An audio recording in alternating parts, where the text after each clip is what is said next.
Bismillahirrahmanirrahim. Assalamualaikum dear student. Welcome to my YouTube channel. This is Mushtaq Ahmed. Dear student, today we will discuss about RNA as a carrier of genetic information. Dear student, आज हम detail के साथ concept के साथ discuss करेंगे कि RNA जो है वो क्या है, कैरियर ऑफ जेनेटिक इंफॉर्मेशन है। तो आपने लास्ट तक हमारे साथ रहना है, आपकी जितनी कंफ्यूजन होगी वो आज क्लियर हो जाएगी। डियर स्टूडेंट, इसको हम किस तरह डिफाइन करेंगे? RNA act as a carrier of genetic information from DNA to ribosome for protein synthesis. Dear student, RNA जो है ये क्या है? Act as a carrier of genetic information. ये as a carrier काम करती है किस चीज के लिए? Genetic information के लिए। Genetic information from DNA to ribosome for protein synthesis. Dear student, ये genetic information कहाँ से लेती है? डीएनए से। क्लियर? और कहां तक ये ले जाती है? राइबोसोम तक फॉर प्रोटीन सिंथेसिस। और राइबोसोम में क्या होता है? वहां पर प्रोटीन की सिंथेसिस होती है। डियर स्टूडेंट, ये जेनेटिक इंफॉर्मेशन डीएनए से राइबोसोम तक किस तरह पहुंचती है? ये दो स्टेप्स में पहुंचती है। सही है? First one is transcription and second one is translation. ये दो वर्ड्स आपने याद रखने हैं, transcription and translation. Dear student, transcription क्या है? The formation of messenger RNA from DNA is known as transcription. Dear student, messenger RNA का formation होना किस चीज का? मैसेंजर आरएनए का फॉर्मेशन होना किस चीज से? From DNA. डीएनए से। ये डबल स्टैंडर्ड क्या है dear student?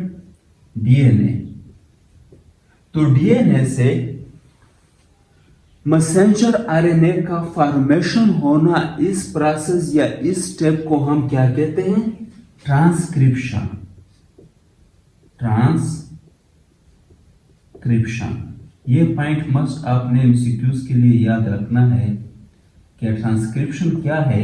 Transcription is the formation of messenger RNA from DNA, इसका ट्रांसक्रिप्शन। क्लियर?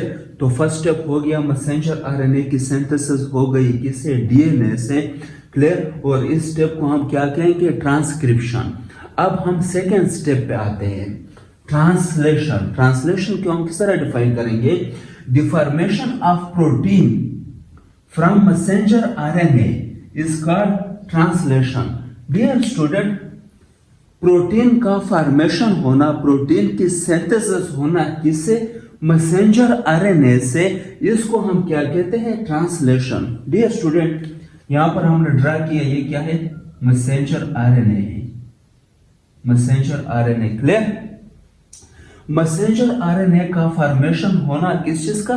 प्रोटीन का। डियर स्टूडेंट, ये डिफरेंट किस्म के अमीनो एसिड जो है इन्होंने एक चेन बनाया हुआ है। क्लियर? इसको हम क्या कहते हैं? Polypeptide chain. इसको हम क्या नाम देते हैं? Polypeptide chain. डियर स्टूडेंट, ये वहां पर एक और बात याद रखना कि ये पॉलीपेप्टाइड चेन यानी बहुत सारे अमीनो एसिड जब आपस में मिलते हैं वो एक चेन बनाते हैं। उस चेन को हम क्या कहते हैं? Polypeptide chain. ये पॉलीपेप्टाइड चेन जब फंक्शनल हो जाता है, क्या हो जाता है? फंक्शन, यानी कि जब ये फंक्शन स्टार्ट कर देता है। क्लियर? तब आप इसको क्या नाम दोगे? प्रोटीन। डियर स्टूडेंट, सबसे पहले पॉलीपेप्टाइड चेन बनता है प्रोटीन का, और वो जब फंक्शनल हो जाता है तब आप उसको क्या नाम दोगे? प्रोटीन। क्लियर? ये आपने याद रखना है ये concept. Clear? No dear student, messenger RNA का पॉलीपेप्टाइड चेन बनाना ये कहां पर बनता है डियर स्टूडेंट? ये बनता है किस चीज में? राइबोसोम में। क्लियर?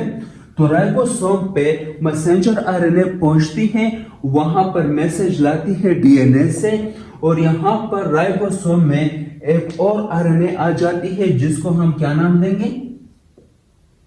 Transfer RNA. ये ट्रांसफर आरएनए यहां से मैसेंजर आरएनए का मैसेज पढ़कर ये ट्रांसफर आरएनए साइटोप्लाज्म से अमीनो एसिड को पिक करके अमाइनो एसिड को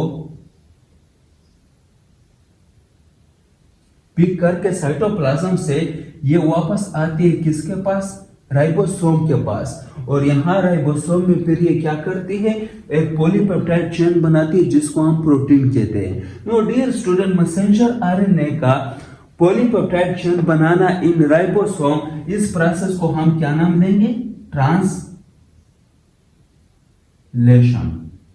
नो डियर स्टूडेंट, मुझे उम्मीद है कि आप सबको समझ आ गया होगा, और अगर किसी को कोई कंफ्यूजन तो वो कमेंट में मुझसे पूछ सकता है, इंशाल्लाह मैं उसको क्लियर करूंगा। Thank you very much.